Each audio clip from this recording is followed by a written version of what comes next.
the Emmy Award-winning Veep, also stars this man to my right. He plays the role of Dan Egan on the show. He is Reid Scott. Good to see you, Thanks, man. sir.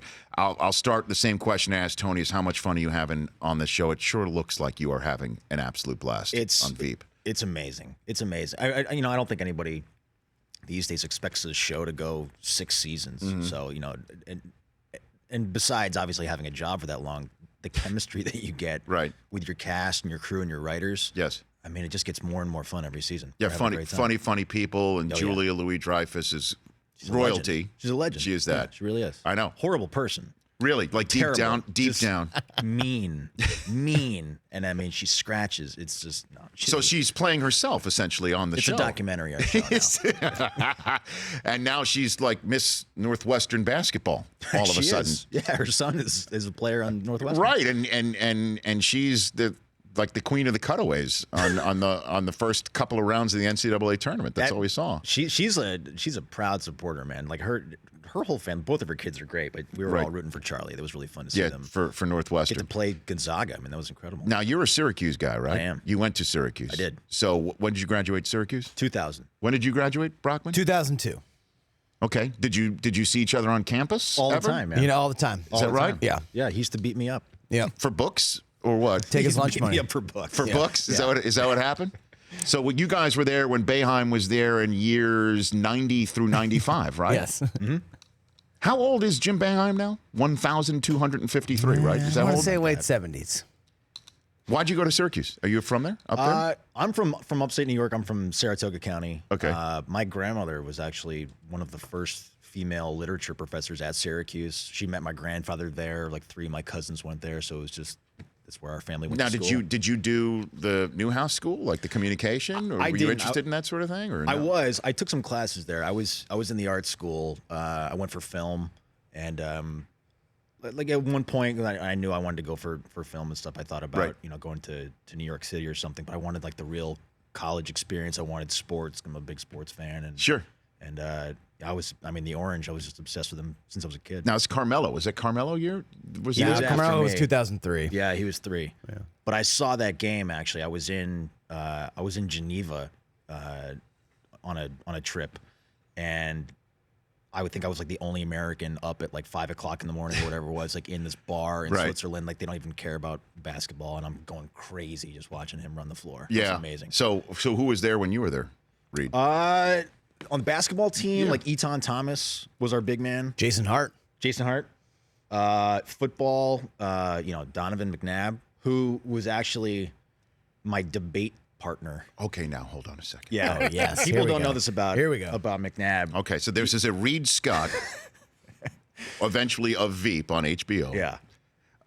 Versus Donovan McNabb. Well, we were debate team or what? No, it was this total gut course that all of like the art school kids and the athletes took. It was Wednesday nights at like 10 p.m. or something like that. And you met at the library, and basically what you did is you went and did the research for the actual debate team. Okay. And this was, the early days of the internet, so it was just like go look up, why, acid rain is bad or whatever. And the first day, the grad student like pairs us up. He's like, you and you and you and you and you. Mm-hmm. And Reid, you're gonna be with Donovan. I look over, and it's McNabb. He's a year ahead of me, and he just gives me this look.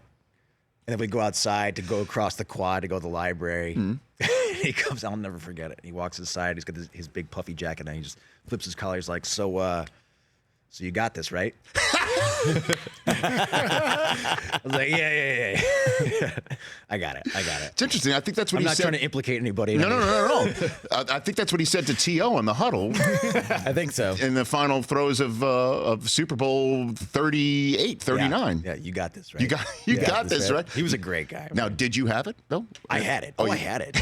Oh, yeah. I debated the hell. I got all the terrible research. So he didn't do any debate at all? None of us actually did the debate. It was all just like research. Based, but we were in the library. But in the first blush of the internet age, post microfiche, That's when it was. Age. On web crawler, stuff like that. Looking around. Netscape. Netscape. I've got Reid Scott here on the Rich Eisen Show. So you've met Barkley. I've been told that you met Charles Barkley once and that this is a great story. So what do you have for me here on Charles? Barkley. So we were shooting, actually, this season of Veep. We were in New York City shooting the last few days, just like some exterior stuff. Yeah. And we're staying in this hotel. And we're wrapped, we're done, we're celebrating, having some drinks. We look across, and it's also the beginning of the tournament, the NCAA tournament. So Charles Barkley's there. Oh, that's right, because he was doing it for Turner and CBS in New York, sure. And he's hanging out with some friends. So this is just a few weeks ago. Just a couple weeks ago. Okay. And he notices us, and we already noticed him, but he comes over, and apparently he's a fan of the show, and he sits down with us and makes it very clear that our money is no good any longer, and just buys us round after round, telling us stories. I mean, if you have the opportunity to ever get drunk with Charles Barkley, I highly recommend it because the man is hilarious. Well, I actually have done that before. Of course you have. At a charity golf outing in North Carolina. Yeah. The Jimmy V annual charity outing that ESPN has been part of for a long time. And this was in the late 90s. I saw Charles on a karaoke night. Okay, get down on a knee to a seated Michael Jordan and sing "I Believe I Can Fly" to That's Michael amazing. Jordan. I've actually seen that, and it's like rip the knob off. I cannot imagine anything better than that. But do what you? was Jordan's expression? Oh God, just embarrassed. Wanted the trap door to open up. Yeah. But then you just gotta sometimes just enjoy the moment, even though you'd like to leave. Jordan enjoying the moment. Yeah. That I want to see that. That's what I want to see. Or it was the birth of the crying Jordan meme. I don't know. It could have been one of the other. But did anybody say, Charles, like, we've had enough? Or Charles wouldn't hear about it, or wouldn't hear I think enough? I was the first one to peel off. Like I couldn't hang, man. It was like, it was after midnight, and I'm a newish dad, so like that's late for me. And the man can just go and go and go. Right. He's got endless energy, and he's so funny. He's Charles. So funny. He's Charles Barkley. Absolutely. So your son is how old? He just turned 2. 2? Yeah. Okay. And I told you backstage that my daughter, who's 3, her middle name is Mattingly, and we shared a moment, Donnie right? Baseball, man. Donnie Baseball. Is he your guy growing up? Absolutely. Yeah, my dad and I, even growing up in upstate, my dad was actually a Mets fan because he was a Dodgers fan before that. So like so many Dodgers fans, he from the Brooklyn days you're talking from the about? Brooklyn days. Sure. My mom's whole side of the family, diehard Yanks. In fact, my Uncle Mark was actually scouted as a pitcher by the Yanks, so it's in our blood. Okay. And my dad actually, he took one for the team and would take me to as many Yanks games as we could get tickets to, and Donnie Baseball was he was my guy. Me too. Like when I was 9 years old, I wanted a mustache just so I could look like Donnie Baseball. And a mullet and the whole thing? Yeah. Donnie Baseball. He's the greatest. He is, and then the fact that he retires, and then that's when they went on their all-time great rip is really something that still it sticks. It really hurts. Yeah. But at least he homered in that playoff series against the Mariners in Yankee Stadium. He had that moment to go out on. Right. Yeah. But not the championship.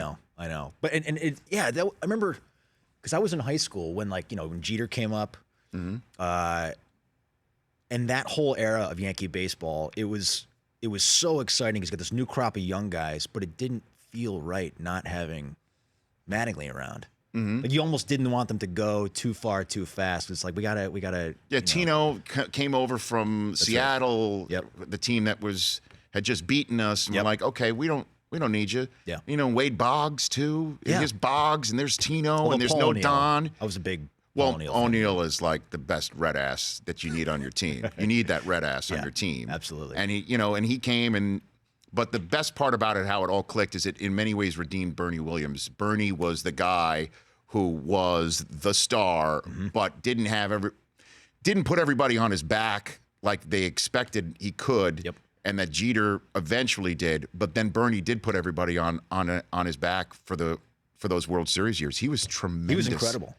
That late in his career, actually, so he played for the Albany Colony Yankees, which is their was Double A, I think. I think it was Double A club. Oh yeah. And I went to one of their games when I was a kid and got a ball signed, and I just ran to Bernie. Even back then, Bernie, Donnie was my guy in the Yanks, but Bernie was my guy in the minors.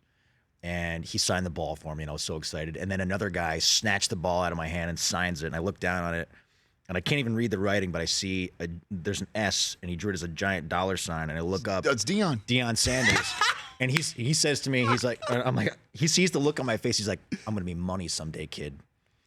I still have that ball. Do you really? Yeah. Wow. Yeah. And he was money. I'm selling it to Eli Manning. Nice. Well done, Reid Scott. Congrats on Veep season 6. You're great on it. Show's phenomenal. Thanks, man. It's phenomenal. Thank you very much. I can't wait to see the rest of this season that starts on Sunday, 10:30 p.m. Eastern Time on HBO. Come back anytime. Please, would love that. At Reid Scott on Twitter. The Rich Eisen Show, weekdays at noon Eastern on Audience.